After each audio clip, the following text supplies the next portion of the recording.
Right, welcome, beloved, today to Word Power. My name, as usual, is Dr. Emmanuel Chimesiankra, your Bible teacher. Today, I'm coming your way once again with a Bible lesson very captivating, from which we can glean important lessons for our contemporary lives. And my Bible teaching is a continuation of what we did the last time on the topic, what wins an authentic man. What wins an authentic man? You may have to look for the video and listen. Very important one. Today I'm going to continue with that particular text in Ruth chapter 2, but I am dealing with a different issue in Ruth chapter 2. We shall read from verses 5 following. And let me read a bit for you. Ruth chapter 2, verse 5. I'm starting with verse 5, but I'll read on. Then Boaz said to his servant who was in charge of the reapers, "Whose young woman is this?" So the servant who was in charge of the reapers answered and said, "It is the young Moabite woman who came back with Naomi from the country of Moab." And she said, "Please let me glean and gather after the reapers among the sheep." So she came and has continued from morning until now, though she rested a little in the house.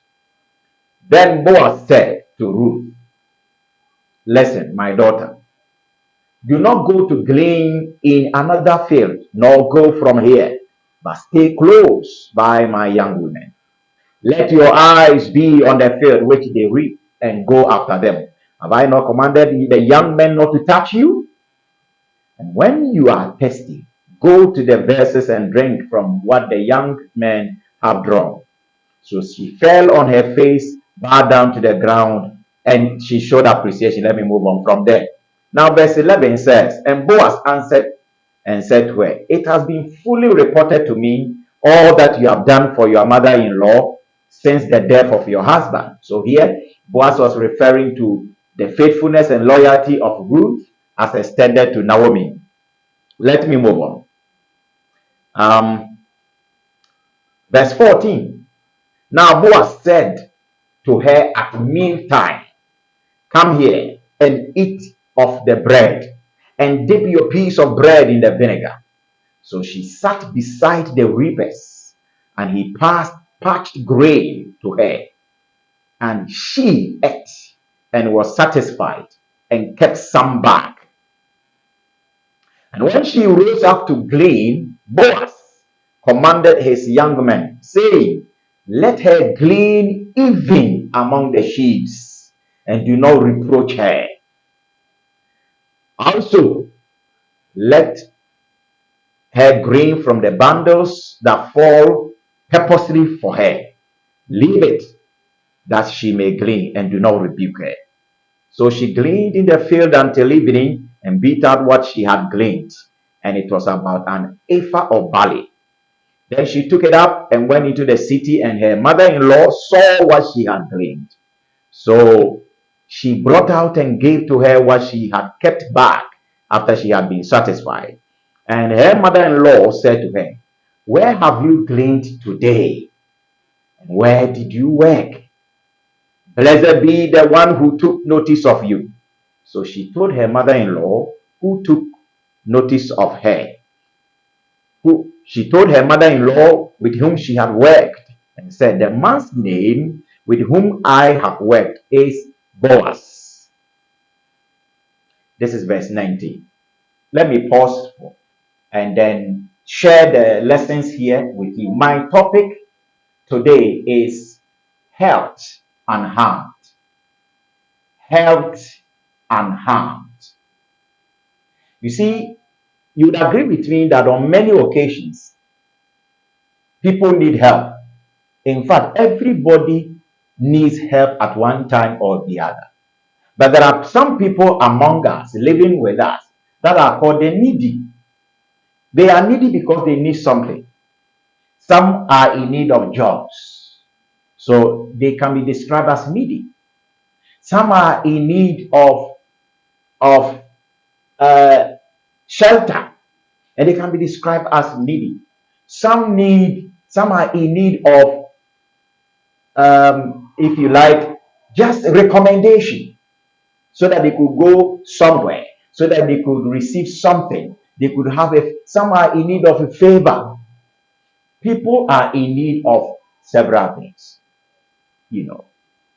But sometimes people are not able to come to our aid. They are not able to come to us to solicit for the need they need because of fear. Because some of them are afraid that they can be taken advantage of, or they can be embarrassed, they can be mishandled or manhandled. Now, in the case of Ruth, you can see that within the story, Boaz himself shows or reveals that Ruth, who was in need of food, could be harassed. Ruth could be manhandled just because she was in need of food. And watch, when Ruth went back home with the blessings or with the food that she had gleaned from the field, and her mother-in-law saw how much she had brought. Listen to what she said. The mother-in-law said in verse 22, he said, and Naomi said to Ruth, her daughter-in-law, it is good, my daughter, that you go out with his young women, and that people do not meet you in any other field. So she stayed close by the young women of Boaz to glean until the end of barley harvest and wheat harvest, and dwell with her mother-in-law.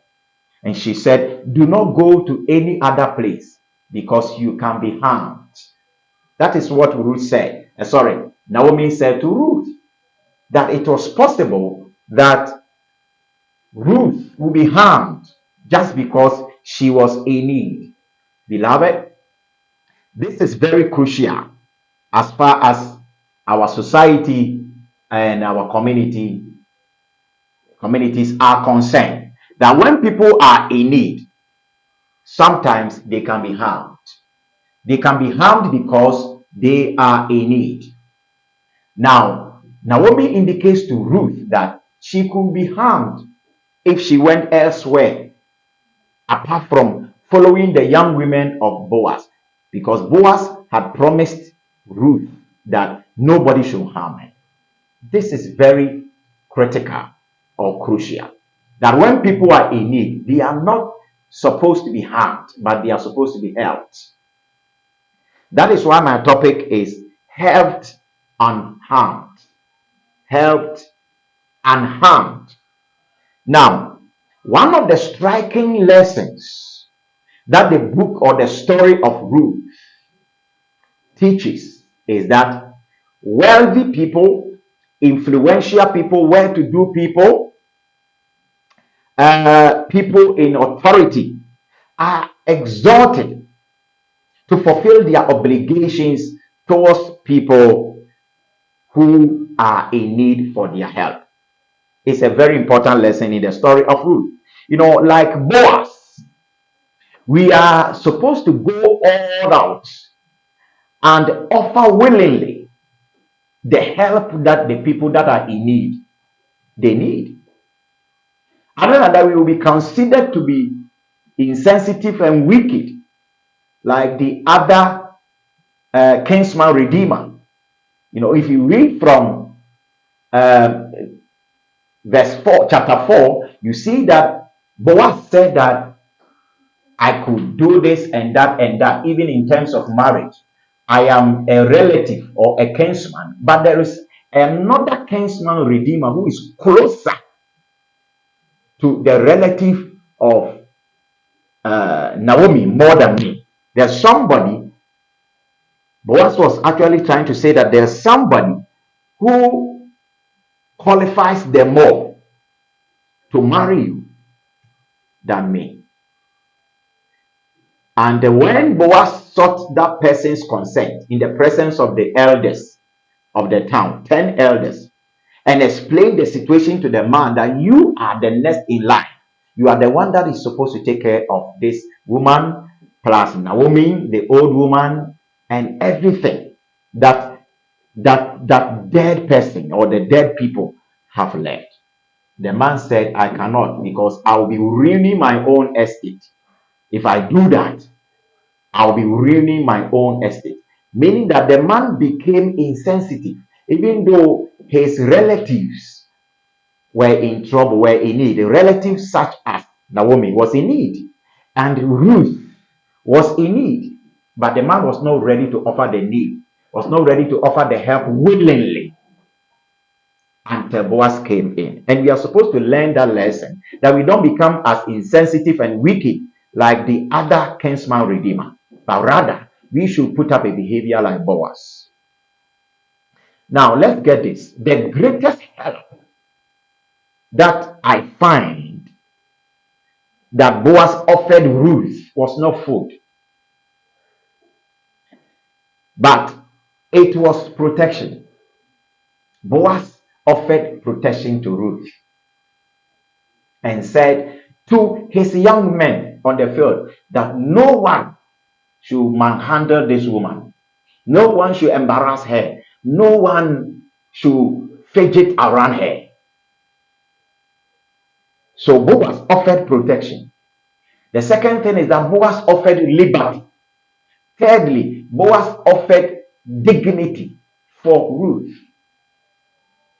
Because if someone is in need, she is vulnerable, and people can easily take advantage of them. People can easily take advantage of people that are in need and mishandle and manhandle them. Now, Boaz warned all the young people that no one should lay a finger on that woman. No one should harass her sexually. That was a great offer. It was more than the food that Boaz offered Ruth. He offered Ruth protection, liberty, and also dignity by calling on Ruth to come to their table to eat with them. How many of us can do this?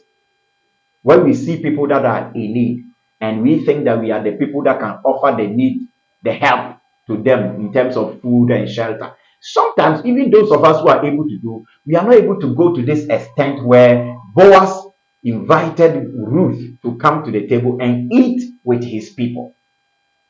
That is huge offer, because the woman will get dignity.